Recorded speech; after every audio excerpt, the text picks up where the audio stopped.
యేసుక్రీస్తు పరిశుద్ధమైన నామానికి స్తుతి స్తోత్రాలు కలుగునుగాక. ఈ వాక్యం వింటున్న ప్రతి ఒక్కరికి కూడా మన ప్రభు అయిన యేసుక్రీస్తు పేరిట వందనాలు తెలియజేస్తున్నాను. దేవుని కృప చేత ఇలాంటి మాసంలో ప్రతి శనివారం కూడా మరి పరిశుద్ధ గ్రంథం నందలి 40 దినాల యొక్క ప్రాముఖ్యతను, దేవుడందు దాచి ఉంచిన ఆశీర్వాదాలను గురించి ధ్యానం చేసుకుంటూ వస్తా ఉన్నాం.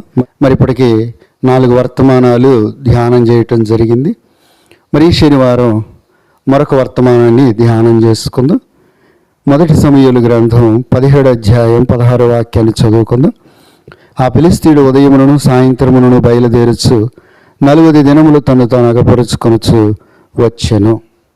దేవునికి స్తోత్రాలు కలుగును గాక. ప్రియమైన దేవుని బిడ్డలారా, దావీదు భక్తుని యొక్క చరిత్ర చదువుతున్నప్పుడు తన జీవితంలో జరిగినటువంటి ఒక సంఘటనను దేవుడు ఇక్కడ తెలియజేస్తున్నాడు. ఏంటి ఈ సందర్భం అంటే, ఇశ్రాయేలీల్ని బెన్యామీను గోత్రీకుడైనటువంటి సౌలు రాజు పరిపాలిస్తున్నటువంటి రోజులు. ఆ దినాల్లో జరిగిన విషయం ఏంటంటే, ఫిలిష్తీయులు ఇశ్రాయేలీల మీదకు యుద్ధానికి రావటం జరిగిందండి. ఆ తరువాత సౌలు రాజు కూడా ఇశ్రాయేల్ సైన్యాన్ని తీసుకొని వారికి ఎదురుగా రావటం జరిగింది. ఒకానొక లోయ దగ్గరకు వచ్చి ఒక పర్వతం మీద ఫిలిష్తీయులు ఉన్నారు, ఇంకొక పర్వతం మీద ఇశ్రాయేలీలు ఉన్నారు. అయితే జరిగిన విషయం ఏంటంటే, ఈ ఫిలిష్తీయుల్లో గొల్యాత్ అనేటువంటి ఒక శూరుడు ఉన్నాడు. ఇతను 6 మూరల జానుడు ఉంటాడు, ఆజానుబాహుడు. మరి అతని యుద్ధాయుధాలు కూడా ఎంతో గొప్పవై ఉన్నాయి. ఈ వ్యక్తి ఆ యొక్క ఫిలిష్తీయుల సైన్యంలో నుండి బయలుదేరి వచ్చి ఇశ్రాయేలీలతో సౌలు రాజుతో సవాలు విసురుతాడు. ఏంటంటే, ఇదిగో ఫిలిష్తీయుల తరపు నేను ఒక్కడిని వచ్చి పోరాడతాను, ఇశ్రాయేలీల్లో మీరు కూడా ఒకళ్ళు వచ్చి నాతో పోరాడండి, ఎవరు గెలిస్తే ఓడిపోయిన వాళ్ళు గెలిచిన వాళ్ళకి బానిసలు అవుతారు, మనందరం యుద్ధం చేసుకోవటం ఎందుకని చెప్పేసి సవాలు విసురుతూ ఉన్నాడు. ప్రియమైన దేవుని బిడ్డలారా, ఈ గొల్యాత్ అనేటువంటి వ్యక్తి దాదాపుగా 40 రోజుల పాటు ప్రతి ఉదయము సాయంత్రం కూడా ఇలాగ నా లోయలోనికి వచ్చి ఇశ్రాయేలీలతోటి సవాలు విసరటం జరుగుతూ ఉంది. ఇక్కడ మనం గమనిద్దాం, ఈరోజు మనం తీసుకున్న ధ్యానం విషయం ఏంటంటే, శత్రువు ప్రణాళికలతోనే దేవుడు ఏం చేస్తాడంటే శత్రువుల్ని నశింపజేశాడంట, లేదా శత్రువులను హరించేశాడు, లేదా శత్రువుల మీద జయం చూశాడు. దేవుని యొక్క బిడ్డలారా, ఈ పరిశుద్ధ గ్రంథంలో ఈ సందర్భంలో ఏంటంటే, శత్రువు కూడా 40 దినాలను తీసుకొని ఏం చేస్తున్నాడు, దేవుని యొక్క ప్రజల్ని నాశనం చేయాలని చెప్పేసి ప్రణాళిక రూపించాడు. కనుక దేవుడు ఏం చేశాడు, ఆ శత్రు ప్రణాళికలతోనే ఆ శత్రువులను నశింపజేసినట్లు బైబిల్లో చూస్తూ ఉన్నాం. ఈరోజు దేవుడిచ్చిన ఈ 40 దినాల ప్రణాళికలో నీవు కూడా దేవుని యొక్క సన్నిధిలో శత్రువును జయించేటువంటి వ్యక్తిగా నువ్వు ఉండాలి. దేవునికి స్తోత్రం, హల్లెలూయా. ప్రియమైన దేవుని బిడ్డలారా, ఇక్కడ జరిగిన విషయం ఏంటంటే, ఒకానొక దినాన మరి దావీదు వాళ్ళ తండ్రి అయినటువంటి యెషయి మాట్లాడుతున్నాడు. దావీదు, నీ అన్నలు సౌలుతో పాటు యుద్ధానికి వెళ్ళారు కాబట్టి వాళ్ళ యోగక్షేమాలు తెలుసుకోవటానికి నీ వెళ్ళి వాళ్ళు చూసి రమ్మన్నప్పుడు దావీదు తన గొర్రెలను వేరే కాపరికి అప్పగించి తండ్రి అప్పగించిన వస్తువులను తీసుకొని ఆ యుద్ధ భూమికి వెళ్ళాడు. ఎప్పుడైతే దావీదు వెళ్ళాడో, దావీదు వెళ్ళిన సమయానికి గొల్యాతు సవాలు విసురుతున్నాడు. ఇదిగో నేను మీ దేవుణ్ణి, మిమ్మల్ని నేను తిరస్కరిస్తున్నాను, మీలో ఒకడొచ్చి నాతో యుద్ధం చేయమని చెప్పేసి మాట్లాడుతూ దేవుని ప్రజల్ని తిరస్కార భావంతో మరి అనేక రకాలుగా దూషిస్తూ మాట్లాడినప్పుడు దావీదు విని హృదయంలో ఎంతో బాధపడిపోతాడు, రోషం తెచ్చుకుంటాడు. ఇదిగో జీవంగల దేవుణ్ణి, ఆయన సైన్యాలను తిరస్కరించడానికి సున్నతి లేని ఫిలిష్తీయుడు పాటివాడని తన అంటం జరుగుతుంది. దేవుని యొక్క బిడ్డలారా, ఇక్కడ గమనించాల్సిన విషయం ఏంటంటే, మన దేవుడు ఎంత గొప్ప దేవుడు అంటే శత్రు ప్రణాళికలతోనే శత్రువులను జయించగలిగిన దేవుడు అండి. ఎందుకంటే బైబిల్లో మనందరికీ తెలిసే ఎస్తేరు గ్రంథంలో హామాను అనేటువంటి దుష్టుడు మొర్దెకైని చంపివేయటానికి తన ఇంటి ముందు 50 మూరల ఉరికొయ్యని సిద్ధపరిచాడు. ఎందుకు? కేవలం నమస్కారం చేయలేదని. కానీ మన దేవుడు ఎంత గొప్ప దేవుడో తెలుసా? ఏ ఉరి మీద అయితే మొర్దెకైని ఉరిదీయాలనుకుంటున్నాడు, అదే ఉరి మీద హామాను ఉరిదీయించిన గొప్ప దేవుడు అండి. హామాను మొర్దెకైని అవమానపరచాలనుకుంటే దేవుడు ఏం చేశాడో తెలుసా? హామాన్ చేతనే మొర్దెకైని ఆ యొక్క శోషణ పట్టణంలో ఊరేగింపజేసి ఘనతనిచ్చిన దేవుడు మనం ఆరాధించే యేసు ప్రభు ఎంత గొప్ప దేవుడు అండి. కనుక ఈరోజు ఈ వాక్యాన్ని వింటున్న నీవు ఒకసారి ఆలోచన చేసుకో. ఈరోజు శత్రువు ఏ రూపంలోనైనా నీ మీద దాడి చేస్తూ ఉండొచ్చు. ఎలాగంటే సాతాను నేరుగా నీ మీద దాడి చేయొచ్చు, లేదా మనుష్యులు కావచ్చు, వ్యాధులు, బలహీనతలు, ఆర్థిక సమస్యలు, నీ జీవితంలో కుటుంబ సమస్యలు, ఎన్నెన్నో సమస్యలు నిన్ను శత్రువు వెళ్ళి చుట్టుముట్టి నిన్ను అదిరించి బెదిరించవచ్చు. ఒక మాట చెప్తా ఉన్నాను దేవుని పేరట, ఇదిగో దేవుని యొక్క ప్రణాళికలు నువ్వు నిలబడి ఉపవసించి ప్రార్థన చేయి. శత్రువుని కొరకు రూపించిన ప్రణాళికతోనే నీ శత్రువును నశింపజేసి నిన్ను విజయవీరునిగా దేవుడు నిలబెట్టగలుగుతాడు. ఎందుకంటే బైబిల్ ఏముందో తెలుసా? దావీదు అంటాడు కీర్తనలో, నా శత్రువుల ఎదుటి నీవు నాకు విందును సిద్ధపరిచావు. కనుక మన దేవుడు మన శత్రువుల ఎదుట మనకు విందును సిద్ధపరిచే దేవుడు అయి ఉన్నారు. దేవునికి స్తోత్రం, హల్లెలూయా. దేవుని యొక్క బిడ్డలారా, ఎప్పుడైతే దావీదు ఆ మాటలు విన్నాడో గొల్యాతు విషయంలో చాలా కోపం తీసుకొచ్చుకొని అక్కడ ఉన్నటువంటి వాళ్ళందరితో మాట్లాడుతూ ఉన్నాడు. ఏంటి సున్నతి లేని ఫిలిష్తీయుడు దేవుణ్ణి, ఆయన ప్రజలను తిరస్కరిస్తున్నాడంటే వాళ్ళు అంటూ ఉన్నారు, ఏమంటున్నారంటే, ఇదిగో ఈ వ్యక్తిని జయించిన వానికి రాజు తన కుమార్తెనిచ్చి వివాహం చేస్తాడు, తన సైన్యంలో చేర్చుకుంటాడు, ఎన్నో బహుమతులు ఇస్తాడు, అతని తండ్రి ఇంటి వారిని స్వతంత్రులుగా చేస్తాడని చెప్పేసి రకరకాలుగా చెప్తూ నేను చంపుతాను అన్నప్పుడు ఆ మాట అలా అలా తెలిసి సౌలు దగ్గరికి వెళ్తుందండి. సౌలు దావీదును పిలిపించి, నువ్వు బాలుడివి జయించలేవంటే, కాదు నేను జయిస్తానని చెప్పేసి మరి సౌలుతో చెప్పినప్పుడు సౌలు చెప్తాడు, నువ్వు వెళ్ళి విజయం సాధించమంటాడు. ప్రియులారా, ఇక్కడ ఒక మాట చెప్తాను. మనకు బైబిల్ చరిత్ర తెలుసు. దావీదు గొలియాతును జయించాడు, గొప్ప విజయాన్ని పొందుకున్నాడు. మరి సౌలు గొప్ప రాజే, కానీ ఎందుకు సౌలు గొలియాతును జయించలేకపోయాడు? గొలియాతును చూసినప్పుడు సౌలు కానీ, అతను గొప్ప రాజేనండి, అతని సైన్యం కానీ వెళ్ళిపోయి గుడారాల్లో దాక్కుంటున్నారు. దావీదు బాలుడే, కానీ ఎందుకు శత్రువుని జయించగలిగాడు? ఇద్దరికి వచ్చిన సమస్య ఒకటే ప్రియులారా, దావీదు ఎదుటున్నది గొలియాతే, సౌలు ఎదుటున్నది గొలియాతే, కానీ దావీదు జయించగలిగాడు, కానీ గొలియాతు జయించలేకపోయాడు. ఎందుకు? ఈరోజు మన ఎదుట కూడా అందరికీ ఒకే రకమైన సమస్యలు వస్తూ ఉంటాయి దేవుని బిడ్డలకి, కానీ కొంతమంది జయించగలుగుతున్నారు, కొంతమంది ఎందుకో ఓడిపోతున్నారు, సమస్యల వలయంలో కొట్టుకొని పోయి నశించిపోతున్నారు. ఈరోజు ఈ వాక్యాన్ని వింటున్న నీవు నీ జీవితంలో శత్రువుల ద్వారా ఏ ప్రమాదాలు ఎదుర్కొంటున్నావో నువ్వు జయించే వ్యక్తిగా ఉండాలని దేవుడు ఆశపడతా ఉన్నాడు. ప్రియమైన దేవుని బిడ్డలారా, ఇక్కడ గమనించినట్లయితే సౌలు ఎందుకు ఓడిపోయాడు, దావీదు ఎందుకు గెలిచాడంటే మొట్టమొదటి కారణం ఏంటో తెలుసా? సౌలు గొలియాతు వైపు చూస్తున్నాడు, గొలియాతు ఆయుధాల వైపు చూస్తున్నాడు. అంతేకాదు, అతని మాటలు విని భయభీతిని పొందుతా ఉన్నాడు.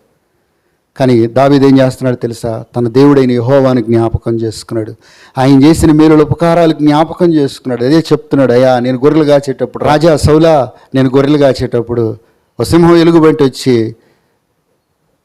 గొర్రెపిల్లని తీసుకెళ్తుంటే నేను దేవుని పేరట వెళ్ళి వాటిని తరిమి కొట్టి చంపి నా గొర్రెపిల్లని తీసుకొచ్చా. సింహం యొక్క బలము, ఎలుగుబంటి యొక్క బలం వాటి నోటి నుండి తప్పించిన దేవుడు ఈ ఫిలిష్తీయుని తప్పించి వాడి నుండి నన్ను తప్పిస్తాడు, ఆ జంతువులు వెళ్ళి ఇతను కూడా నేను చంపేస్తానని చెప్తా ఉన్నాడు. చూడండి, మనం మన దేవుని జ్ఞాపకం చేసుకోవాలి, ఆయన గొప్పతనాన్ని జ్ఞాపకం చేసుకోవాలి, ఆయన మన జీవితంలో ఏం చేశాడు, ఏం చేయగలడు, పరిశుద్ధ గ్రంథంలో పరిశుద్ధులకి ఏం చేశాడు జ్ఞాపకం చేసుకుంటే మనకు దేవుని యందు విశ్వాసం కలుగుతుంది, పెరుగుతుంది, మనం శత్రువుని జయించగలుగుతాం. ఈరోజు నువ్వు ఎటువైపు చూస్తావు? దేవుని వైపు చూస్తున్నావా, సమస్య వైపు చూస్తున్నావా? దేవుని వైపు చూడటం ప్రారంభించు. ఆ తర్వాత రెండో విషయం మనం గమనించినట్లయితే, సౌలు రాజు ఎందుకో ఇహలోక సంబంధమైనటువంటి ఆయుధాల మీద ఆధారపడుతున్నాడు. అందుకే దావీదు యుద్ధానికి వెళ్ళేటప్పుడు ఏం చేశాడు? తన యొక్క యుద్ధ వస్త్రాలని, కవచాలని, డాలు అన్నీ, ఖడ్గము, బల్యం అన్నీ ఇచ్చి పంపిస్తున్నాడు. అంటే దీని అర్థం ఏంటి? ఎందుకో సౌలు దేవుని మీద, దేవుని యొక్క కృపాశక్తి మీద ఆధారపడకుండా ఏ సంబంధమైన ఆయుధాల మీద ఆధారపడ్డాడు. కానీ దావీదు ఏం చేశాడు తెలుసా? ఇవి నాకు వాడుకలేవయ్యా అని చెప్పేసి ఏటిలో అయినోనికి వెళ్ళి 5 నున్నని రాళ్ళు ఏరుకొని చిక్కంలో ఉంచుకున్నాడు. దీని అర్థం ఏంటో తెలుసా? ఏటిలో అంటే ప్రార్థన అనుభవం, రాళ్ళు అంటే దేవుని వాగ్దానాలు. దేవుని యొక్క బిడ్డలు ఏం చేస్తారో తెలుసా? ప్రార్థనలో దేవుని వాక్యాలను, వాగ్దానాలను పొందుకొని శత్రువుని జయించగలుగుతారు. ఇక్కడ ఒక మాట చెప్తా, దావీదు ఏమన్నాడు? నాకు వాడుక లేని వాడితో నేను యుద్ధం చేయలేను. ప్రియులారా, వాళ్ళని బట్టి వీళ్ళని బట్టి చూసి మనం ప్రార్థన చేయాల్సిన పని లేదు. దేవుడు మనకిచ్చిన మాటలను బట్టి, దేవుడు మన హృదయంలో ఉంచిన భారాన్ని బట్టి మనం హృదయాన్ని దేవుని సన్నిధిలో కుమ్మరించి ప్రార్థన చేయగలిగితే దేవుడు ఎంత గొప్ప జయం ఇస్తాడు. ఈరోజు ఎందుకు చాలామంది బిడ్డలు ప్రార్థనలో ఓడిపోతున్నారంటే వాళ్ళని చూసి వీళ్ళని చూసి చేస్తూ ఉన్నారు. కాదు, దేవుడు నీకు ఏ కృప అయితే ఇచ్చాడు ఆ కృపను బట్టి నువ్వు ప్రార్థన చేయి, దేవుడు నీకు జయం ఇస్తాడు. దేవునికి స్తోత్రం, హల్లెలూయా. అలాగే మనం గమనించినట్లయితే దావీదు జయించడానికి కారణం ఏంటంటే, అక్కడ చూడండి, ఫిలిష్తీయుడు అయినటువంటి గొల్యాతు యుద్ధానికి వచ్చేటప్పుడు ఏం చేశాడు? రకరకాల ఆయుధాలు ధరించాడు. తన ముందు డాలు మోయటానికి ఒక వ్యక్తి ఉన్నాడు. ఇట్లాంటి భయంకర పరిస్థితుల్లో వస్తుంటే దావీదు ఏం చేశాడో తెలుసా? ప్రార్థనలో దేవుని యొక్క సర్వాంగ కవచాన్ని పొందుకొని ఆ యొక్క ఫిలిష్తీయుడు అనేటువంటి గొల్యాతు మీదకి వెళ్ళటం జరిగింది. అప్పుడు ఏం చేశాడో తెలుసా? దేవుడు ఆ యొక్క గొల్యాతును దావీదుకి అప్పగించినప్పుడు ఒక్క దెబ్బతోని కొట్టి చంపేశాడు. ఒకే ఒక రాయి, 5 రాళ్ళు ఎరుకున్నాడు కానీ ఒక్క రాయికే కూలిపోయాడు గొల్యాతు. ఆ తర్వాత అతని ఖడ్గం తీసుకుని అతన్ని చంపటం జరిగింది. బైబిల్లో ఉంది, ఒక్క దెబ్బతోని కొట్టి చంపేశాడంట. హల్లెలూయా. ఎందుకంటే దేవుని యొక్క సర్వాంగ కవచాన్ని ధరించాడు. సౌలుకు ఆ సర్వాంగ కవచం లేదు ప్రియులారా. మరొక మాట చూసినట్లయితే దావీదు దేవుని ఆత్మను పొందుకున్నాడు. ఆ పరిశుద్ధాత్మ సహాయం చేత శత్రువుని జయించడం జరిగిందండి. ఆ శత్రువు యొక్క ఖడ్గం తీసుకుని అతని తలను తెగనరికేసాడు ఒక్క దెబ్బతో.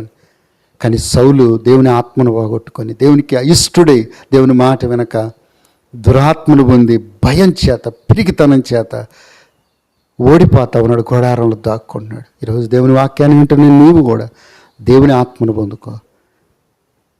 ఎందుకంటే పౌలు గారు తన ఆత్మీయ కుమారుడైన తిమోతితో ఒక మాట అంటాడు. తిమోతి, మనకు శక్తియు ప్రేమ ఇంద్రియ నిగ్రహములు గల ఆత్మనే ఇచ్చిన కానీ దేవుడు మనకు పిరిగితనం గల ఆత్మనివ్వలేదు. కనుక పరిశుద్ధాత్ముడు మన ధైర్యపరుస్తాడు. కానీ దురాత్మలు ఏం చేస్తే తెలుసా? మనల్ని పిరిగితనంలోకి తీసుకెళ్తాయి. ప్రియమైన దేవుని బిడ్డలారా, దేవుని ఆత్మతో నింపబడి మనం శత్రువు మీద జయం చూడాలి. ఇక్కడ మనం గమనించాల్సిన విషయం ఏంటి తెలుసా? దావీదు శత్రువును ఓడించాడండి. ఆ తర్వాత ఫిలిష్తీయులు పారిపోయారు. ఇశ్రాయేలీయులు వాళ్ళు వెనకబడి తరిమి చంపేశారు. ఆ తర్వాత ఏం జరిగిందో తెలుసా? అనేక సంవత్సరాలు ఫిలిష్తీయులు అంట ఇశ్రాయేల్ దేశం మీదకి రాలేదంట. దేవుని యొక్క బిడ్డలారా, సమస్య ఒకటే, కానీ ఒక వ్యక్తి జయించగలిగాడు, ఒక వ్యక్తి ఓడిపోయాడు. ఈరోజు నువ్వు జయించే వ్యక్తిగా ఉన్నవా, ఓడిపోయే వ్యక్తిగా ఉన్నావు? ఒక్కసారి ఆలోచన చేసుకో. మన యేసయ్య ఎలాంటి దేవుడో తెలుసా? శత్రువు నీ కొరకు ఎన్ని ప్రణాళికలు రూపించినప్పటికీ నువ్వు దేవుని యొక్క పాదాలు పట్టుకుని ఉపవసించి ప్రార్థన చేయగలిగితే ఆ శత్రు ప్రణాళికలతో శత్రువును హరించగలిగిన దేవుడు, శత్రువును నాశనం చేయగలిగిన దేవుడు. అందుకే మనందరం యేసు ప్రభుని ఆనుకొని ఈ 40 దినాల ఉపవాస ప్రార్థనలు మనం బలంగా చేద్దాం. దేవుని యందు విశ్వాసం ఉంచి చేద్దాం. దేవుని ఆత్మతో నింపబడి చేద్దాం. దేవుడి మాటలు మనలో ఫలింపు చేయను గాక. ఆమేన్. ప్రార్థన చేసుకుని అందరు కళ్ళు మూసుకొని ప్రార్థనలోకి వేద్దాం. కృపా సత్య సంపూర్ణుడు అయిన మా దేవ యేసయ్య వందనాలు. ఈ మాటలు మాలో దయచేసి ఫలభరితంగా మార్చండి అయ్యా. గొలియాతు అనేటువంటి ఫిలిష్తీయుడు ప్రభువా 40 దినాలనేటువంటి ప్రణాళికను ఏర్పరచుకొని నీ ప్రజల్ని నాశనం చేయాలని తలంచి ప్రభా, నీ దేశాన్ని స్వతంత్రించుకోవాలని తలంచి ప్రభా యుద్ధానికి వచ్చి ప్రభా ఉదయ సాయంత్రాలు అగపొడుచు బహుగా దూషించాడు మిమ్మల్ని, అలాగే ప్రభా మీ నామాన్ని, మీ ప్రజలను ప్రభా. అయితే మీరు నాయన ఆ శత్రు ప్రణాళికలతో శత్రువును నశింపజేశాం. మీకు స్తోత్రాలు. ప్రియమైన ప్రభువా, అయా దావీదు మిమ్మల్ని బట్టి గొప్ప జయం చూశాడు. కానీ ఎందుకో సౌలు ప్రభువా మీ వైపు చూడక మిమ్మల్ని జ్ఞాపకం చేసుకొనక ప్రభు ఓడిపోయాడు, గుడారంలో దాక్కునే వ్యక్తిగా తయారైపోయాడు. ప్రభువా ఈరోజు ఈ వాక్యం దయచేసి మాలో ఫలభరితంగా మార్చండి. దావీదువలే మేము కూడా మీ వైపు చూసి ప్రభువా శత్రువుని జయించే శక్తినివ్వండి. నా తండ్రి అయిన యేసయ్య, ఈ ఉపవాసం ఉంటున్న ప్రతి బిడ్డను ఆశీర్వదించండి. ఈ 40 దినాలు ఈ వాక్యాల ద్వారా బలపడి ధైర్యంగా ప్రార్థన చేసుకునే కృపనివ్వండి. మా అందరి జీవితాలను దీవించమని, మా జీవితాల్లో ఉన్న శత్రు పోరాటాలను నశింపజేయండి. మాకు విజయాన్ని ప్రసాదించమని లోకము జయించిన నా యేసయ్య మిమ్మల్ని వేడుకుంటూ అయ్యా ఈ వాక్యం వింటున్న ప్రతి ఒక్కరికి మేలు కలుగు చేయండి. ఎవరు ఏ సమస్యల మధ్యలో ఉన్నారో విడుదలనివ్వండి. ఎవరు ఏ శత్రు పోరాటాల్లో ఉన్నారో విడుదలనివ్వండి. రోగాలతో పోరాడుతున్నారు, సమస్యలతో, అప్పులతో, అయా ఇరుకు ఇబ్బందులతో పోరాడుతున్నారు, వాళ్ళకి గొప్ప జయమును కలుగు చేసి మీరు మాత్రమే మహిమ పొందమని యేసయ్య పేరట వేడుకొని ప్రార్థించుచున్నాము తండ్రి. ఆమేన్. మన తండ్రి అయిన దేవుని దీవెనయు, మన ప్రభువును రక్షకుడైన యేసయ్య కృపయు, పరిశుద్ధాత్మ దేవుని అన్యోన్య సహవాసం, సమాధానం ఈ వాక్యం ఇచ్చిన ప్రతి ఒక్కరికి సదాకాలం తోడైని నడిపించునుగాక. ఆమేన్. అందరికీ వందనాలండి.